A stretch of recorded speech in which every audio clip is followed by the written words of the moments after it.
From LinkedIn News, I'm Leah Smart, host of Everyday Better, an award-winning podcast dedicated to personal development. Join me every week for captivating stories and research to find more fulfillment in your work and personal life. Listen to Everyday Better on the LinkedIn Podcast Network, Apple Podcasts, or wherever you get your podcasts.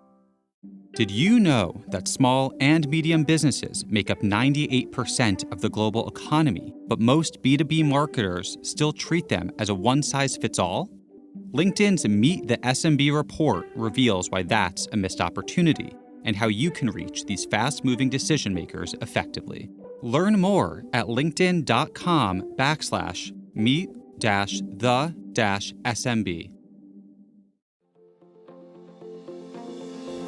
Hello, my friends, and welcome to another exciting episode of Negotiate Anything. This show is produced by the American Negotiation Institute, and with over 5 million downloads and listeners in over 180 countries, listeners just like you have made this the #1 negotiation podcast in the world.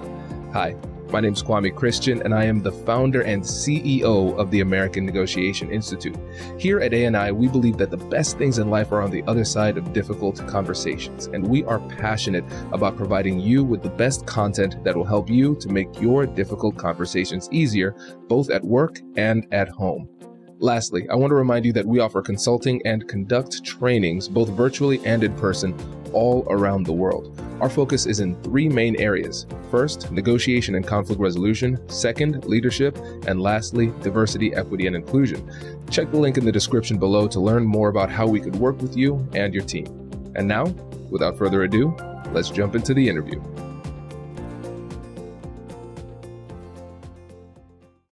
So Luke has a really cool story because he came into law school with a lot of business experience with his own business, and then was able to parlay that into a really great position coming straight out in a law firm. And now he's working with Scott's as in-house counsel. So he has a great professional journey. So just going to give the floor to him, and you can just tell us more about it in more detail. Sure. Yeah, it's definitely been a journey. Sometimes I feel so young. And then I look back at my bio and I'm like, oh my gosh, I'm not that young anymore. I went to undergrad at Wake Forest. And when I was there, I knew I wanted to just be done with school for a while. And so I accepted a position at an investment firm, publicly traded investment firm outside of Philadelphia, with the whole thought of doing that for a year or two and then going into law school. And in doing that, I just really enjoyed kind of digging deep into the business side, and I got into finance and business and everything. And law school kind of just took a back seat to that. And after kind of spending about 5.5 or so years doing that, I had the opportunity to partner with a good friend of mine and launch a sports management firm down in Miami, Florida, working with professional athletes. And so obviously, as we talk about negotiations and kind of keys to negotiating, working with professional athletes is it's always a negotiation with everything that you're trying to do. So we can get into that a little bit. I did that for about 3.5 years and ended up leaving there due to kind of some random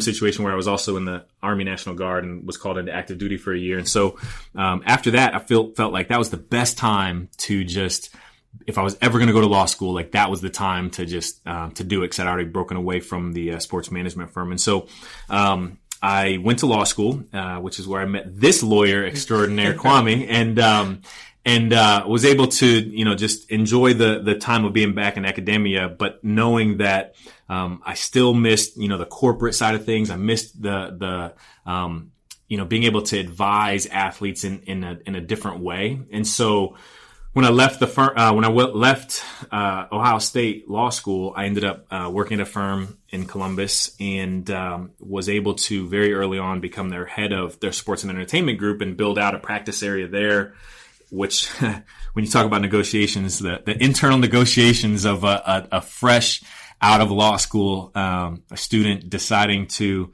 a new associate trying to build a practice area with attorneys that have been practicing for decades. That was That was a lot of a lot of negotiation. Wow.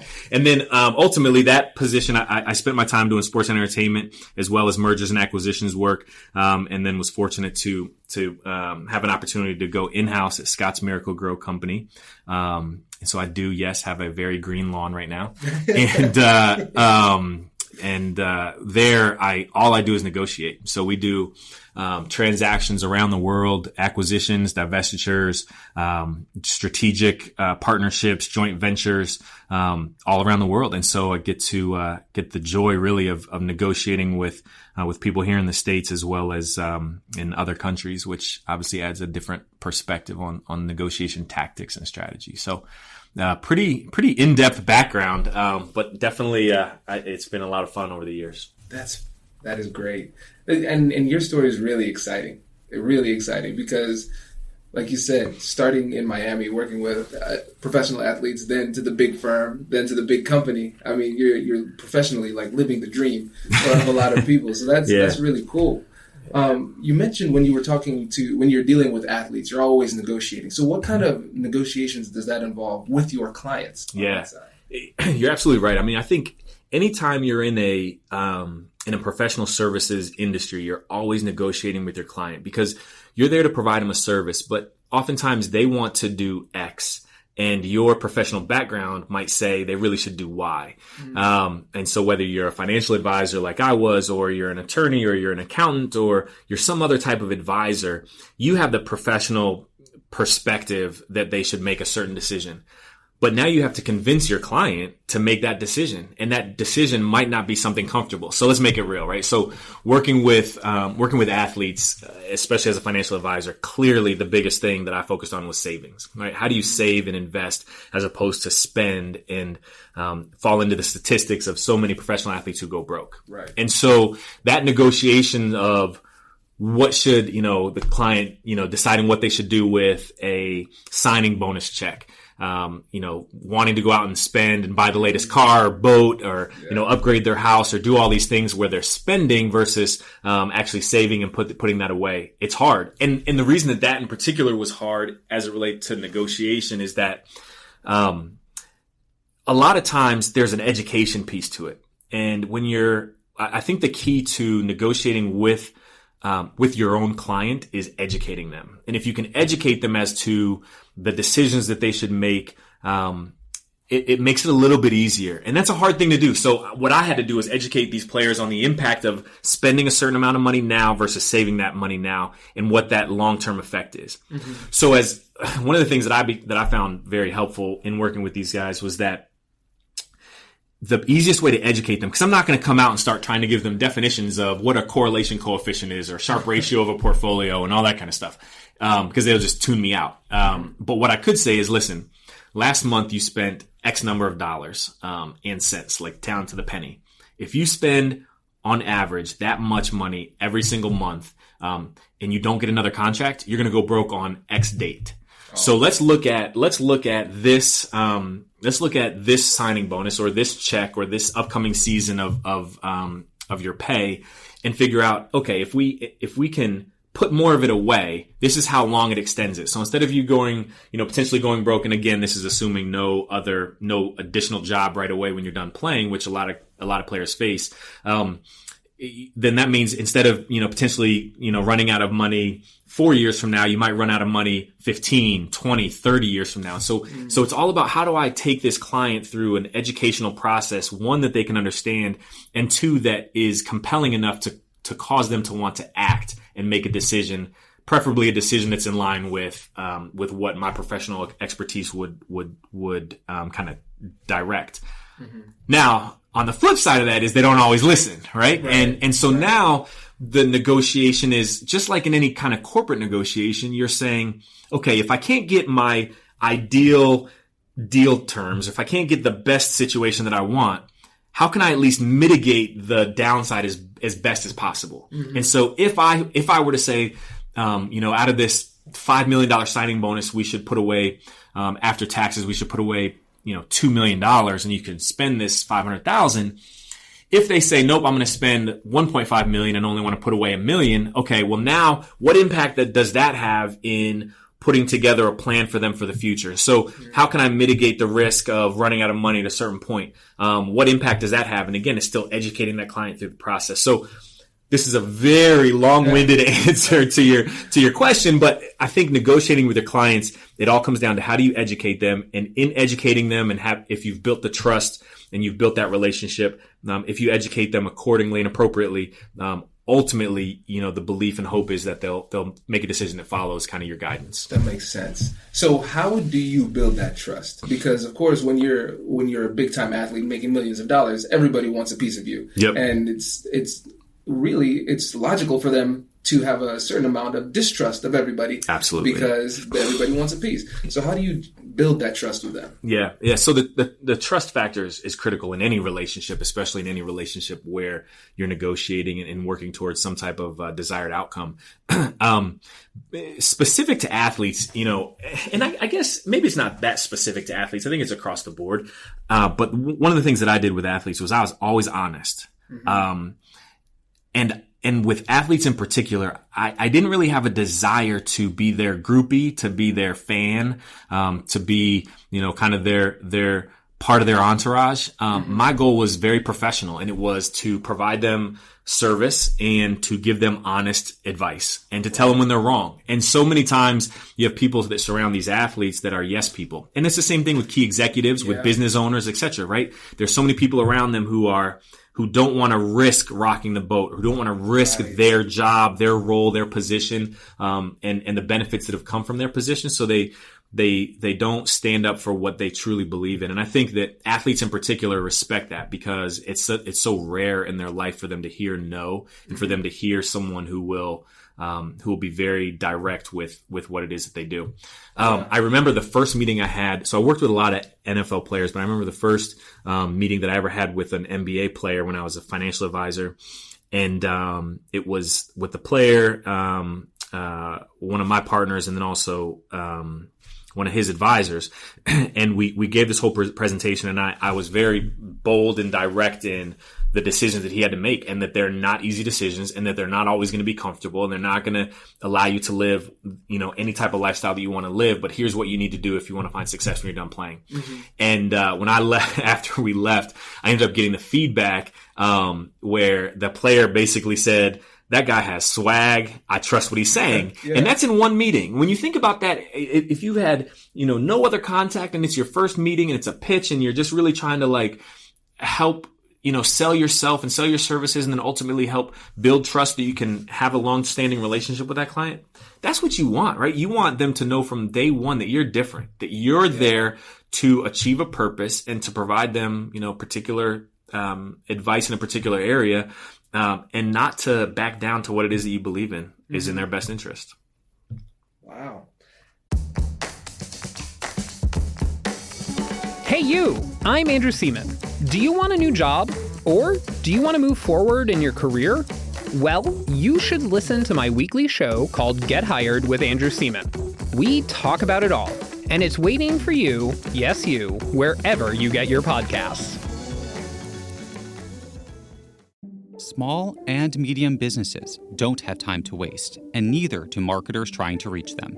On LinkedIn, more SMB decision makers are actively looking for new solutions to help them grow, whether it's software or financial services. Our Meet the SMB report breaks down how these businesses buy and what really influences their choices. Learn more at linkedin.com/meet-the-SMB. That's linkedin.com/meet-the-SMB. There's a lot of good stuff. And one of the things that I found most interesting there is the similarities between high-ranking people in the business world and the professional athletes, because it's so easy to look at those athletes and say, "Oh, look at their entourage just saying yes to whatever it is they say." But I think that's a problem that corporations have a lot, because people just go with the flow. That's right. Nobody wants to rock the boat. Because it's a risk. It puts yourself at risk. So if you're a service provider trying to get a client, you feel like you're going to be put at risk by challenging that client or challenging the norm or status quo that they're used to. If you're, working in a company and you're, challenge the CEO or the president or the head of that company or that business division, oftentimes you feel like, am I gonna get fired for saying, for speaking out or disagreeing, or how am I gonna be challenged? And the same thing honestly, it's the same thing when you're negotiating. So, in some type of transaction. So again, I do M&A, where mergers and acquisitions, we're buying and selling companies, et cetera. And, sometimes you feel like you don't want to lose the deal because there's external pressures on getting a deal done. The CEO, the head of a particular business unit or a particular brand wants to get a deal done. And you still have to hold true to, what are the core values of the company, and yourself. And so when you're negotiating, you want to make sure that you're still staying true to that and not just giving in on points, just to try to get the deal done. Yeah. And if you reach impasse, you reach impasse, but you have to be able to be confident that you've done everything kind of in a way that's true to who you are and the values of the company. Right. And so when you see that coming beforehand, how do you get that confidence? Where does that come from? Because a lot of times people have that fear, like you said, of losing the deal or getting fired. Mm-hmm. But you have to balance that risk or perceived risk with doing the right thing. So For you, how were you able to get that confidence to speak the truth? Does your company invest in professional development training? If you believe that your team would benefit from a negotiation workshop, all you need to do is go to our website, fill out the workshop request form, and then we'll set up a time to chat. These workshops are completely customizable, and we've done them all around the country. Negotiation and conflict resolution skills are beneficial across all professions, but they're especially useful in procurement, purchasing, sales, sourcing, and contract management. Our calendar is filling up quickly, and we even have some workshops scheduled for next year. If you think you might want one, I'd suggest reaching out soon so you don't miss out. Check out the link in the description to learn more, and we will be right back after this.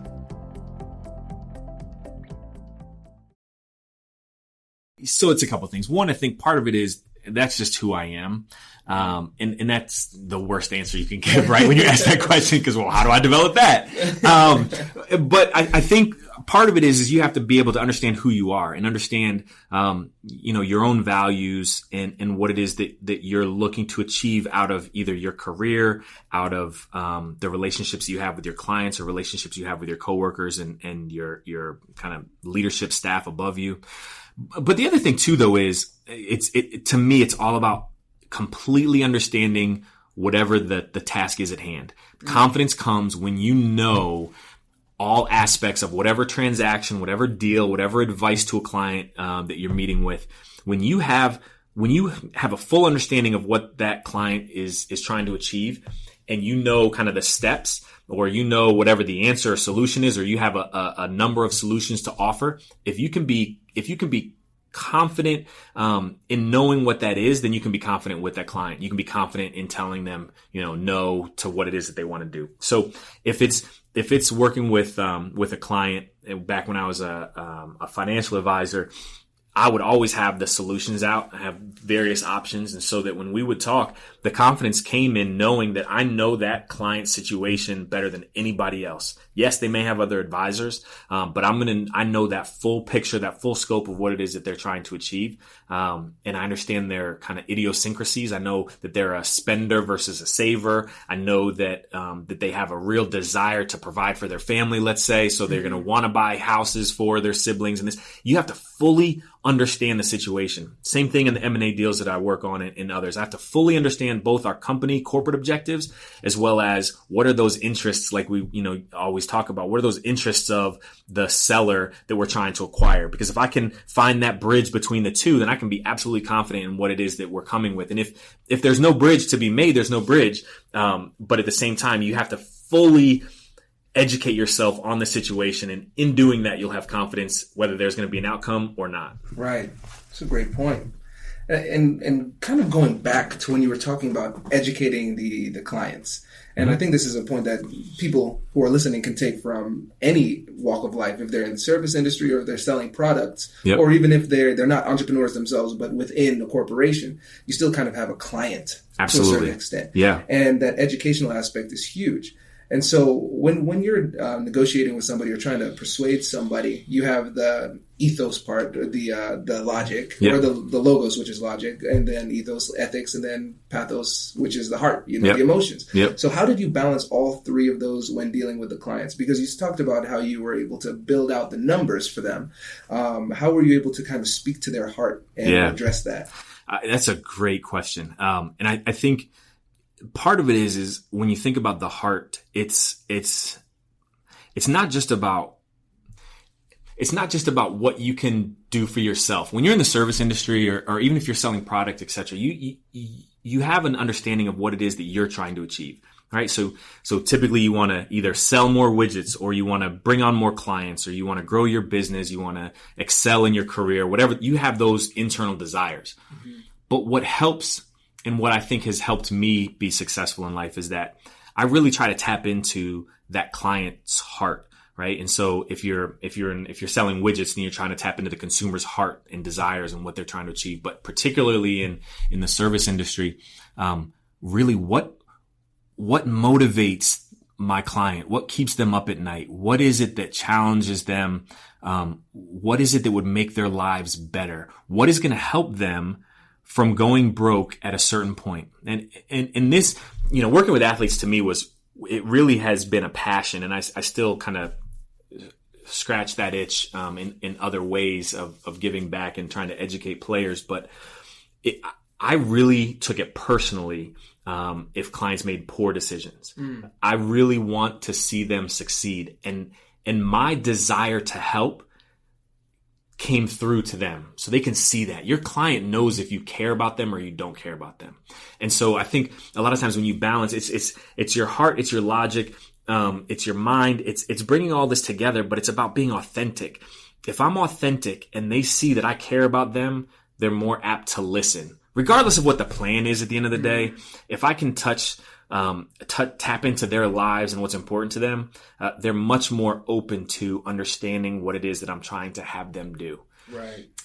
Somebody, when I was in sales at the investment firm early on in my career, I had a good mentor and friend who told me people don't buy products. Like in the service industry, they don't buy solutions or products. They buy the people. Right. And so if you're a financial advisor, if you're if you're like an accountant or an attorney or along those lines, and you're trying to get new clients, it's not about, I'm the best attorney in this particular area, or I've got the best solution for, investing, et cetera. It's about, does the client trust you? Does the client feel like you care about them and that you're going to put their interests above your own?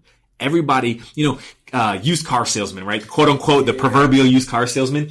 A lot of times people refer to that, and kind of everybody has this image in their mind, because that connotates this image, of someone who's really just trying to get a sale. They don't care about who the consumer is. They just want to sell this car. Mm-hmm. People can see that a mile away.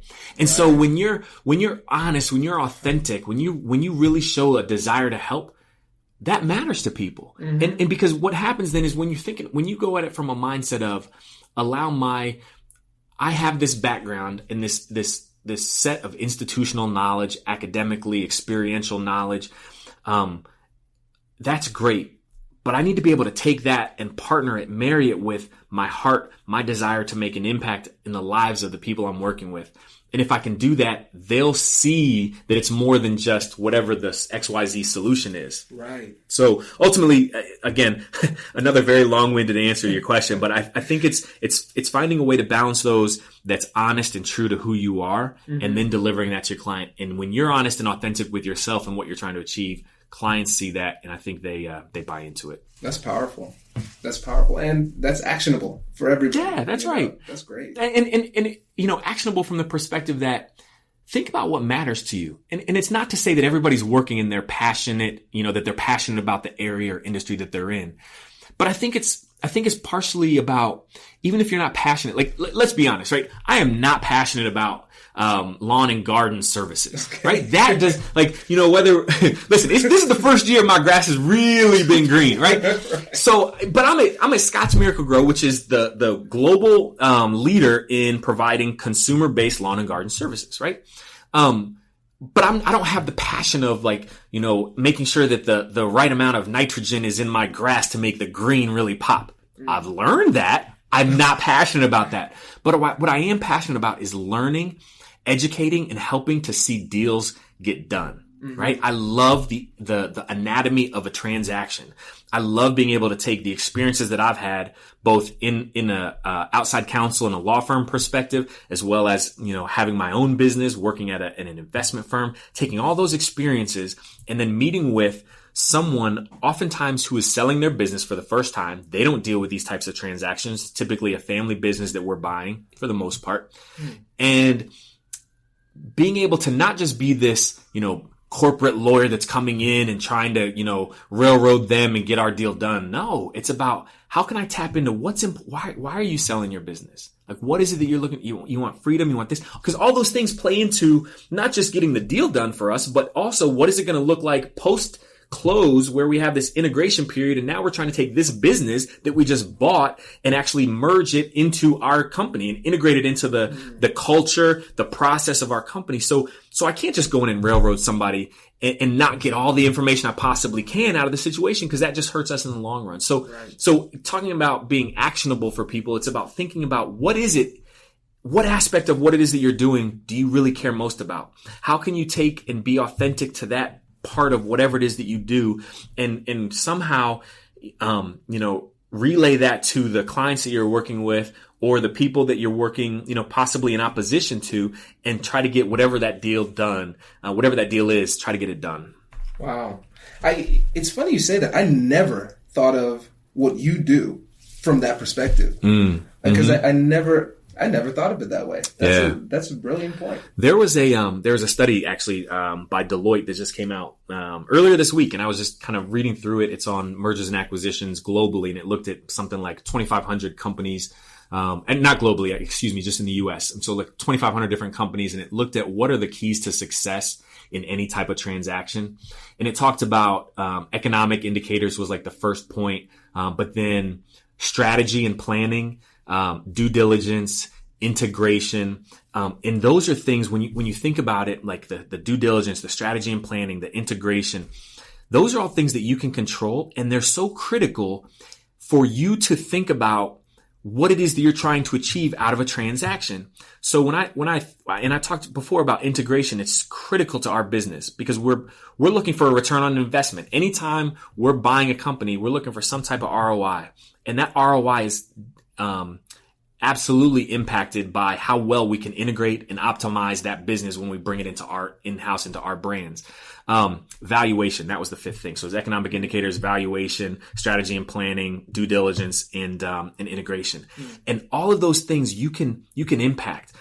Valuation is another critical one, right? So if you're thinking about buying a business or something along those lines where, and again, we're getting into sometimes some more complex types of transactions, but valuation is critical because why is the person trying to sell their business, right? If they're trying to sell their business because they're trying to absolutely maximize the dollar that they get, well, that's one good piece of information to know. If they're trying to sell their business because they have kids and they're getting older and they realize that their kids don't want the business and they have to figure out, how do I do this for estate planning purposes for my legacy? Well, that's a completely different proposition. Right. Potentially might go to a completely different strategy in terms of the structure of the deal. So all of these pieces of what makes some type of negotiation or some type of transaction successful, so many of it are things that you can control. And so by understanding what it is that you're looking to get out of a situation and being able to empathize and put yourself in the shoes of who it is that's on the other side and what it is they're trying to achieve, that's going to make you that much more successful. It's powerful. It's powerful to be able to speak to someone across the table from you in language that's meaningful to them. So very, very interesting. I get pumped about this stuff, man. Let's go. This is awesome. It's cool to nerd out with somebody on this stuff. Nerds are cool, man. Nerds rule the world. That's right. Yes. Man, okay. So how were you able to take these same principles and apply it when you were trying to, as an associate, start this new practice area? Yeah. That must have been tough. Yeah, it was tough. So I had to think about what were the things that meant the most to the partners that I needed to sign off on it, right? And so obviously in a law firm, kind of the number one thing is a business, right? So the number one thing is, can I show an economic impact of bringing in a new business area at minimal cost to the firm? And so what I was able to do there was I had to do a lot of research and understanding of what was it going to cost for us to launch a new area. So marketing expense, human capital expense, kind of the ramp up time, how long would it take? But then what could I return, to the business, to the firm, in exchange for those costs? And so number of clients, how many clients could I legitimately bring in? And so being able to set forth a business plan that spoke the language that they needed it to speak, and then do it in a way that caught their attention. So what are some ways that catch their attention? It's being able to, in certain instances, highlight the relationships that I have in professional sports. Everybody loves to see, pictures of different athletes, and so being able to intersperse that through a business plan and through a strategy doc to say, listen, these are relationships that I already have. I know I can bring these types of relationships in as clients. This is what the impact that would have. This is the cost that we'll have. And so therefore, ultimately, I think we can be in the black, and be profitable at this point in time. And so for me, it was, one, understanding what it is that they were looking for, obviously economics. Two, being able to kind of intrigue them by the allure of professional sports and working with professional athletes as clients. Three, being able to educate them on their perceived risks. And so their risks around, do we want to be one of the big risks that they saw was, I don't know if we want to be representing individual athletes, and, if they get into trouble, then, and we're the firm, defending them, that could be a bad situation. And I said, I was able to combat that by focusing on the fact that we're not being agents. And so typically whenever there's a big issue, it's usually the agent that's the person they're speaking with the client. Right. Talked about how we can put together crisis management teams in certain instances that could insulate us from exposure in that way. And then two, just being very mindful of the clients that we take on and what it is that we would be willing to do for them. Right. And so the firm that I was at did some criminal work, but wasn't a very big criminal firm. So that I'm not out there trying to get clients. They're going to have criminal issues. And we may have a client that we're doing some real estate work for or some other work for. But if a criminal issue were to arise, then we can always farm that out to another firm. And so, how do I show them the potential. I show them some things that get their attention, and then, just kind of take away the risk factors, mitigate the risk factors. And that went a long way. And then finally, it's the human interaction piece, right? And that's one of the things, and I just had this conversation at lunch with some people today. It really does come down to the people and the relationships that you can build. And so I was fortunate enough that I built some relationships. I didn't come in, it wasn't like day one. I had been a summer associate and spent 2 summers at this firm, and I'd worked there during the school year, and they were able to trust me in terms of my judgment, my work product. And so as I slowly unveiled a plan to them, first by literally bringing a client in that we ended up doing work for before there was an area, it showed them instantly that this was something that could be viable. And then ultimately, proof is in the pudding. At the end of the first year, we were profitable in a brand new practice area. So that doesn't really happen too often, and that helps sell you for the future for what it is you want to do. Right. That's incredibly impressive. And incredibly stressful. I would imagine. And so for those of you who aren't in the legal profession, it's tough to start something new in a big law firm that's already well established. As an associate, it's hard to start something in a big law firm that's established as a partner. Yep, something absolutely. New. So that's impressive. Right. And one thing I want to key in on here is your ability to engender trust in other people, because it's a similar skill, but a different market, a different target, So what would you say the differences were between your ability to get trust with your clients in the sports world and your ability to get trust for the older partners in the business world? For the older partners, it's I think there's 2 big things. One, and probably first and foremost, is work product. Work product and work ethic. I think if you show that you're willing to work hard, you're willing to put in the hours, you're going to do what it takes to get whatever job done. I think that goes a long way, because let's think of who these older partners are. These older partners, when you think about just the impact of generational differences. Again, and this goes no matter what type of negotiation, what type of strategic discussions you're having. That's a big factor when you think about, how do I get through to this person, help them see my perspective. Sometimes it's being able to talk in their language and being able to highlight things that are important to them. And when you look at these older partners that you're trying to engender trust with, they came from a generation where you may go and work at one place for the rest of your career. You're going to work hard. A lot of them came from law firm scenarios where it was mandatory working on Saturdays. They're wearing a suit on Saturdays. They're, all these things where, okay, I know if that's who I'm dealing with and that's who I need to have sign off, then they need to know that I'm here to work. They need to understand that I'm going to do what it takes to put in the time, etc. And so there were times where, I would make it a point to make sure that they got whatever it is work product they were looking for ahead of time, ahead of deadline, thorough, reviewed, etc. So the big piece I think is work product and work ethic. The second one I think too is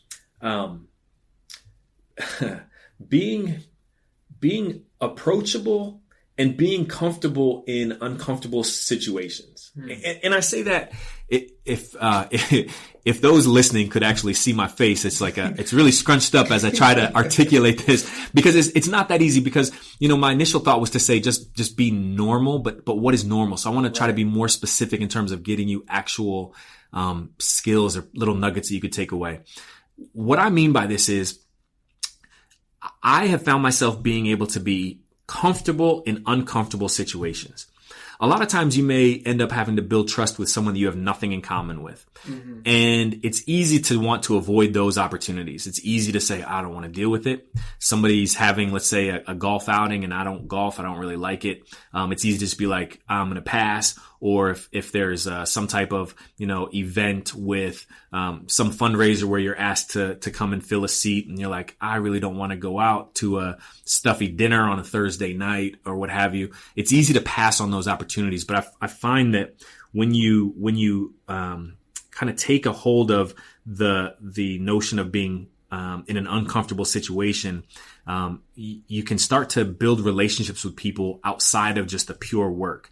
And that goes a long way, right? So at the end of the day, I'm not just, I was never the type that would say, hey, I just want to go hang out with some old partners on the weekend, right? That's just it's not me. Didn't see them, wouldn't cross their paths. But when they would say, hey, we need somebody to fill a seat at this fundraiser, that the firm has bought a table for, or, hey, we've got this extra project. Does anybody have time to help? Or whatever that might be of going the extra mile. And I say that, I think it's applicable too when you're thinking about, your external clients, because your external clients want to know that you're going to work your butt off for them, right? They want to know that you're going to put in the work, you're going to put in the time, and you're going to do what it takes to really put yourself in their shoes in a way that you can understand what it is they're trying to achieve. And when you do that, the trust is just, it's built. So I think it's kind of universal, internal and external clients. I like that. Sometimes with a little different spin. Right. Okay. Now, let's say throughout all of these professional experiences that you've had, even to law school, because that was tough. that was not. It was like not with the sharks, Yeah. But so throughout all your professional life, what would you say is your negotiation philosophy? Like, how would you describe it? I think my negotiation philosophy really is to just be authentic. Mm-hmm. I mean, I think to be authentic and to be honest with who you are, people buy into that. And that's not to say you're going to win every negotiation and get everything that you're always looking for, but it makes it a lot easier. Mm-hmm. And when you're honest, because it's so easy, and you saw this, Kwame, when we were in law school and different competitions and stuff, you're given a fake problem. And so sometimes you're just posturing and, you're getting angry when you're really not angry or whatnot. And I think that anytime when you're really not true to who you are, that's just tough. That's tough to win at what it is that you're trying to achieve. So when I do, okay, so let's take a step back. So when I talk about being authentic, Kwame knows me. I'm high energy. I'm a really kind of positive and happy person. I love to smile. Sometimes I'll just randomly break out in song and dance just because that's who I am.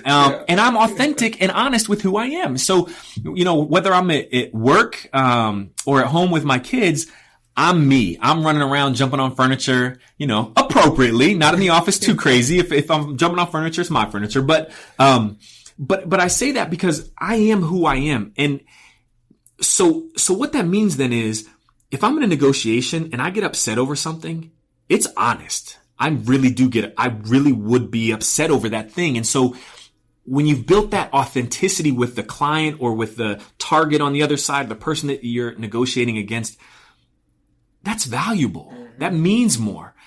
They understand that more. And maybe that gets you points or maybe it doesn't, but at least the person on the other side gets it and they understand.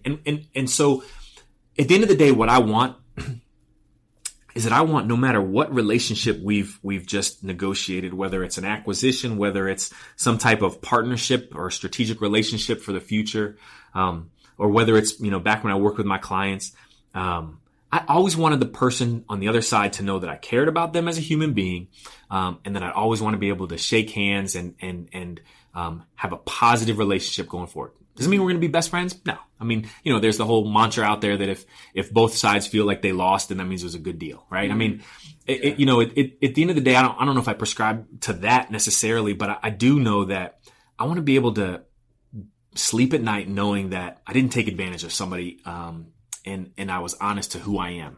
Right. So I think my philosophy in a nutshell is just authenticity, kind of humanity and honesty. Right. And for the listeners out there, I hope you're not, saying, oh, this is just too simple. It can't be that easy. But really it is. It is because that goes back to what the philosophy is. And everybody has different philosophies, right?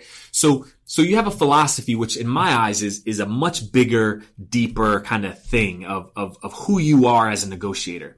But then you have strategy and tactics based on whatever the actual situation is. Right. So let's not get it twisted here. If I've got a deal that I need to go in and I need to be hard about and I need to be forceful and that we need to get certain things done and we're not going to accept anything less, I will absolutely do that. But I'm also not doing it in a way that's degrading to the people I'm negotiating against. Right. I'm not the type that, just starts cursing and slamming doors and walking out on negotiations. Mm-hmm. If there's something that's going the wrong way, or a way that I don't feel comfortable with, I will let the people on the other side know, and know that there's something that either I can't budge on or we're not going to move on it. But again, the philosophy is, who are you as a negotiator? Are you someone that's honest, or are you someone that's kind of playing a role? And that's good to know about yourself. I'm not saying that there's one right way or one wrong way. I'm just talking about how I do it. But I do think that if you're the type that says, I want to come up with, a way to, try to make sure that no matter what, I'm going to be a hard negotiator, because maybe as a person, you're more of a shy and timid person. So you want to build this persona as a negotiator of just really trying to be tough. And that helps you to get through what would otherwise be a challenging kind of environment for you. That's fine. Just be honest with who you are, right? Mm-hmm. What I'm saying is, be honest. If you're a person that isn't like a super chippy, super happy, type of person, then don't try to fake it, because people see that. They can see right through it, right? Just be you, but understand who you are and understand the challenges that might come with that. Mm-hmm. So I'm very aware of the fact that not everybody's a morning person like I am. I'm very aware of the fact that I have a lot more energy, a lot of times, or express more energy than a lot of people do. And I'm also aware that if I'm meeting somebody for the first time, that they may view that as not authentic. Because they don't know me. And so I have to know that about myself, so that when I'm meeting someone for the first time, it's not like I'm running into Kwame on the street where I'm all like excited and jumping around. Right. It's much more of a, still positive, still smiling and everything like I am, but it's also reserved enough to know that I don't want to overwhelm them and cause them to think about something beyond what it is we're here to do. Right. And that is a high level point that you just made, because what you're saying is that you're not changing who you are. That's right. Occasionally you might temper it, but you're not changing it. That's right. And I tell people when I do these trainings, I was like, my favorite actors, male actors, are Denzel Washington and Leonardo DiCaprio. Yeah. And I was like, man, if I could be like them, that'd be so cool. But I'm not. That's right. Cool like that. You're pretty cool. Come on. Not like that. Not like okay. that. I'll give you that. So if I try to channel Denzel in American Gangster, People are going to be like, this is not, what's wrong with you, Right, but, right. So I need to realize that I need to be me. That's whatever right. me is in that situation. Yep. And for me, I know sometimes my thing is I'm a really friendly person. And so sometimes I lean towards being too cooperative. And so to the detriment of myself, Yep. And I realize I need to bring that back sometimes. But still, I'm going to be myself. I'm going to be friendly, but you can still protect your interests by being yourself and being exactly friendly. Right. Yeah. And I mean, that's so important, Kwame, too. Like, and I hope that the point is getting across. Like if you know who you are and you know your own tendencies, you can be that much more effective of a negotiator, that much more effective of a business owner, et cetera, because now you know when you need to either dial it up or dial it back, whatever that it is. Right. That's great. Okay. Cool. We're at like 40 minutes, so we got to go to something. So, what would you say is one thing that somebody can do today to become a better negotiator? Or maybe even like an action item that they can do today to try and improve? Yeah. Okay. So, here's the action item. I would say one, to get to understand yourself better. Cause I think the theme that we've talked about, at least, for the past few minutes, has been around being authentic and being kind of who you are. What I would do as an action item is, take out a piece of paper and, just draw a line down the middle. And on one side of it, just think about 5 to 10 words, single words that you would use to describe yourself. Whatever those words might be. Energetic, strategic, stressful or stressed out, or, carefree, whatever those words are that you think describe you. And then go talk to some people who are really close to you and ask them what are the words that they would use to describe you, and write them on the other side of the paper and see what matches, right? Because one of the things I think is challenging when you think about this, authenticity piece and applying that to negotiation tactics is that you may see yourself one way, but people may just naturally see you another way. And that's incredibly important to understand. Here's a case in point. And this blew my mind when I learned it about myself. I have always thought of myself as a shy person. Right, exactly. So Kwame's over here dying. So while he's trying to catch his breath, I'll explain why. Like ever since I was a kid, I've always been uncomfortable in situations where I'm really meeting new people. But if you asked anybody who knows me, no one would say that. No one would ever, and most people don't even believe it when I actually say it. And part of it's because I've learned over the years, and when I say over the years, I mean like as early back as like kind of middle school, high school, I started to realize for me, sports was the equalizer, right? So I could talk sports, play sports, do anything sports related. And that, that got me into a situation where I was comfortable with people. Once I'm comfortable with somebody, once I meet them, I'm good, no problem. And so over the years, as I've gotten into professional settings, I've had to find those things that are comfortable spaces for me. Whether that's being an excellent, technical advisor, really knowing my area of expertise very well and finding confidence because I know the issue better than anybody else, or whether it's going to a cocktail party and knowing that I love current events and politics and, those things you aren't supposed to talk about, I guess, but being comfortable in having something that's an icebreaker. So to take a step back then at what we were talking about is when you go through that list, you can start to identify those things that how you see yourself. And then you can go ask other people and see how they see you. I did this thing, and maybe this is a second piece of advice. I read a book called Strength Finders, and I took the assessment online. And their Strength Finders has been done by the Gallup organization, like Gallup polling, et cetera. And they've been doing this for years and years and years. And you take this online test, and you go through it, and it tells you your strengths. So it's this whole idea of discovering your strengths. And so when I went through it, it put out my top 5 strengths, and it blew my mind because it was so dead on. And if I can remember, I'm putting myself on the spot here. Number 1 was positivity. 2 was competitive. 3 was strategic. 4 was